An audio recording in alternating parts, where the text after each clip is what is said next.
laman ng inyong puso. Sige na nga, ipalakpak yan mga kamay. Tingnan natin. Ayan. Very good. Dahil alam ng Panginoon ang laman ng ating puso, ang laman ng ating isip, hindi tayo makapagsinungaling. Kaya sabihin po ninyo sa kaliwang part ng inyong mga kasama, sabihin ninyo, alam ng Diyos. Alam ng Diyos. Ang laman ng inyong isip at puso. Ayan ha. So hindi tayo makapagsinungaling sa Panginoon. Maskin po tayo ay may tinatagong sikreto sa ating buhay. Pero yung mga sikreto na yan ay alam ng Diyos, ang laman ng ating puso at laman ng ating isip. O naman, sa kanan naman tayo. Alam ng Diyos. Alam ng Diyos. Ang masama mong ugali. Ayan ha.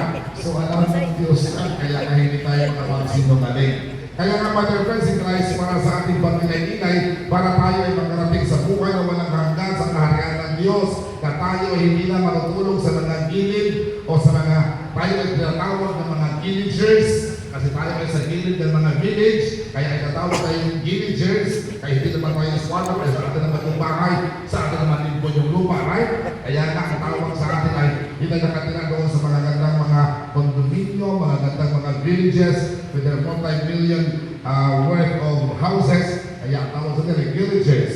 No? Sa mga villagers ay nakinig sa atin ngayon, tayo din ba yung nagmahal ng Diyos dahil tayo ay meron pong matitirhan. Amen? Pero sa kaharian ng langit, tayo po ay makakatira sa mansion ng Panginoon. Ayan, ha? Dahil po yan ay ako po ang agent ngayon para tayo ay makakarating sa kaharian ng mansion ng Diyos. Kaya tatanungin ko po kayo, okay lang po ba sa inyo? Amen. Yes. Ngayon, dahil po ay tayo ngayon ay pinagpala ng Diyos at tayo ngayon ay mayroon matitirhan, pero gusto natin na tayo lahat ay makapunta sa kaharian ng Diyos ng mansion ng Panginoon. Sino po ba ang gustong pumunta sa kaharian ng Diyos? Ipataas ang kamay. Yung mga hindi magpataas, impyerno na kayo.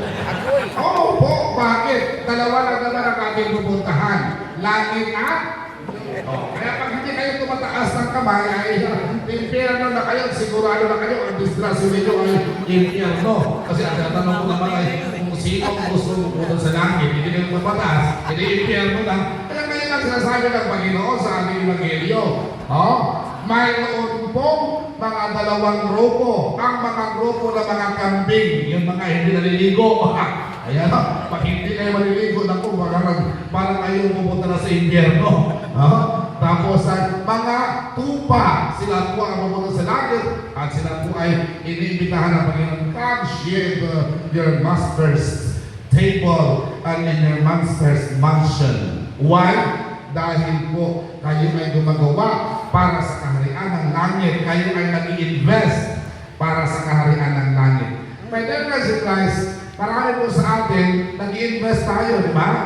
Ang iba sa atin, nag-i-invest para sa old age, sa retirement, nag-i-invest tayo para sa ating mga anak, para pagdating ng panahon, sila po ay maganda ang buhay. That is an investment. Some of us are investing much. Ang iba sa atin ay nag-i-invest para sa stocks, ang iba ay nag-i-invest para sa bonds, ang iba ay nag-i-invest para sa mga lupa, para sa mga condoms. Ano po, maraming mga condoms kayo, nag-i-invest po sila doon. Kaya ba ang mga mukha ninyo? Hi! Don't judge me, condoms is condominiums. Kayo talaga, marami kayong mga pinag-iisip na kayo. Alam ng Diyos, kung alam ba na yung buo sa isip. Ha? Tandaan niyo yan. Kasi kung mga ako tapos, walang basta ninyo, para naiiba na ang mga mukha ninyo. Okay? Pag sabihin condoms, sabihin niya maraming mga condominium units. So, yan po ay investment. Maraming mga nag-invest. But whether na si Christ sa kaharian ng langit, the Lord will not ask you on how much you got in this world. No. How many cars, how many title of lands, how many condoms, how many etc. etc. No, the Lord will not ask you that. Because the Lord will ask us not on how much we got, but on how much we gave. Maybe you give your time to the Lord. No? Sa nananatiling ko sa Panginoon, sinasabi ng Panginoon sa banda ng kasulatan, sa sulat sa Evangelyo ni San Mateo, kayo ay bibigyan ng limpak-limpak na biyaya, liglig at umaapaw. What all blessings that we receive coming from God. Kaya nga, my dear friends in Christ, we must also invest for life eternal. No? Paano po mag-invest ng life eternal? When the Lord was approached by the rich young man, the rich young man said, Lord, paano po ba makapunta sa iyong kaharian? Hindi naman ako, Lord, ng patay ng tao. Hindi po ako, Lord, ay mahasama. Sumasunod po ako sa iyong 10 kautusan.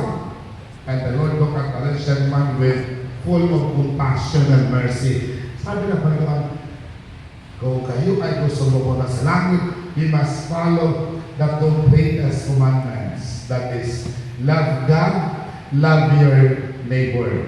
O halimbawa po, kung mayroon kayong halimbawa ay kung kayo ay nagsisimba bawat linggo, so ibig sabihin mayroon na kayong 50% na investment para sa langit. Sino po ba nagsisimba bawat linggo? Ay pagkataas ang kamay. Ayan. Kung makahinig na naman kayo mataas ang kamay, ibig sabihin mo na kayong 50%, zero na kayo doon. Ha? So ibig sabihin ka, nako, blank na yung 50% ng love God, because the Lord said that you must worship God on Sabbath day. Eh, kung hindi ka nag-isip bawat linggo, o hindi kayo nag-attend ng anticipated mass, nako, my dear friends in Christ, bawas kayo sa inyong investment papuntang langit. O pangalawa, sino po ba? O halimbawa, tayo po ay nagmahal ng ating kapwa, nagmahal ng ating neighbors. Because the Lord said, neighbors are not only 7 feet away from our house, or maybe 5 streets away from our house. No. When we say neighbors, the ones sitting beside you, they are your neighbors. Look at them. Kaya nyo magmahalin yan. Maski pangit. Oh, di ba? Kung minamahal natin sila, yung mga kasama natin sa bahay everyday, yung mga nakasama natin sa kainan, yung kasama natin sa bahay, yung kasama natin sa trabaho, yung kasama natin sa ating organisasyon, ay minsan ay, ano ba? Pag minamahal din sila, then you are already investing for life eternal. Okay? O sabihin nyo sa katabi ninyo, mag-invest ka na. Mag-invest ka na. Habang buhay ka pa. Habang buhay ka pa. Dahil mamamatay ka rin. Dahil mamamatay ka rin. Ay, opo. Hindi tayo nagkakasunod ng ibabaw na ito. Kaya habang may buhay, dapat ngayon ay mag-invest. Dahil ito po ang ating investment for life eternal. At the end of the day, the Lord will not ask you not on how much you save in this world. Maybe you save your checking account, bank accounts, your savings account, your time deposit. No, you save a lot of money. No, marami kayong mga businesses, marami kayong mga kung ano-ano marami na nagpaparami ng inyong pera. No, the Lord will not ask us of that. Not on how much you save in this world, no. Kung hindi po, how much you share for others. Dahil sinasabi ng Panginoon, nasaan kayo kung ako ay nagugutom? Ay, Father, ay Lord, wala po ako, Lord, kasi busy ako nun sa negosyo ko. Nahala, sige, kainin mo yan. Dahil ikaw ay magmakasaya ngayon para sa dating buhay, sa darating na buhay na walang hanggang, ikaw ay tatangis ng inyong mga ngipin. Ayan, dahil ikaw ay susunugin sa apoy na hindi namamatay. Hindi yan galing sa akin, galing na sa ibang video natin ngayon. Dahil ikaw ay kasama sa mga kambing. Dahil hindi na niligo, puro na lang negosyo, hindi na kapag-share sa iba, hindi na pang-share, hindi naman nagsishare sa 10% natin. Ayan!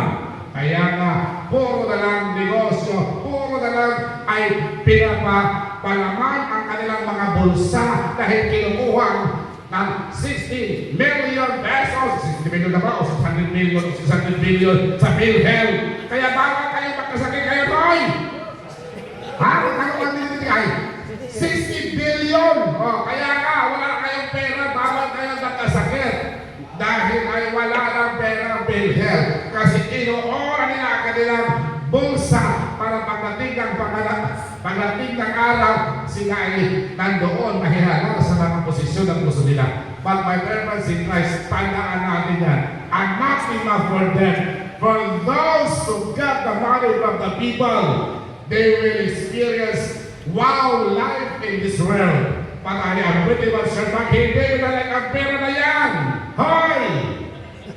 Sila ay mapupunta sa impyerno. Amen? O para sa mga kanila, ipagdasal natin sila palakpakan ng Panginoon Diyos. Ayan.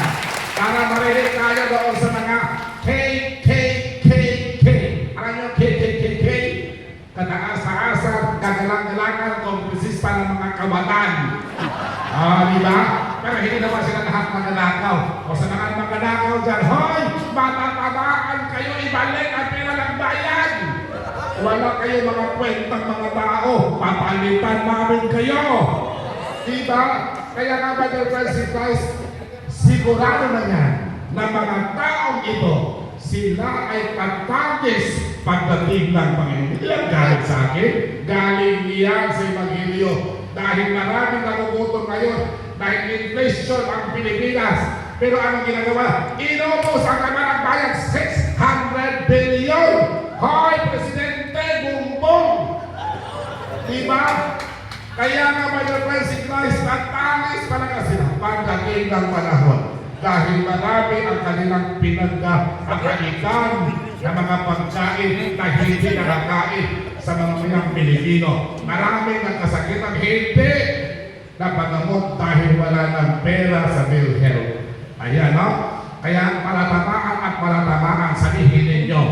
My dear friends in Christ, at the end of our life, God will not ask us on how much you are being honored in this world. No? Sa mga kapatid natin na mga lideres, sa bawat BEC o bawat barangay o kung ano mga parishes tayo na-assign, don't be honored. Don't be attached with your position or how many people clap their hands, how many people applause us because we have a lot of title. Di ba kami din mga pari, yung mga title? Halimbawa, Father General Salugsugan, MA, PhD, o halimbawa kung nag-doctorate ka pa ng kanulo, GCD, o halimbawa kung naging mismo ka pa, DDD, ano? O halimbawa pa, marami pa, Gaga, Gugo, Hoy! Hindi yan pinatanong ng Diyos. No? Ang pinatanong ng Diyos, not on how much you are being honored now, but on how much you serve. And that service is without counting the cost. That service is not counting anything. No?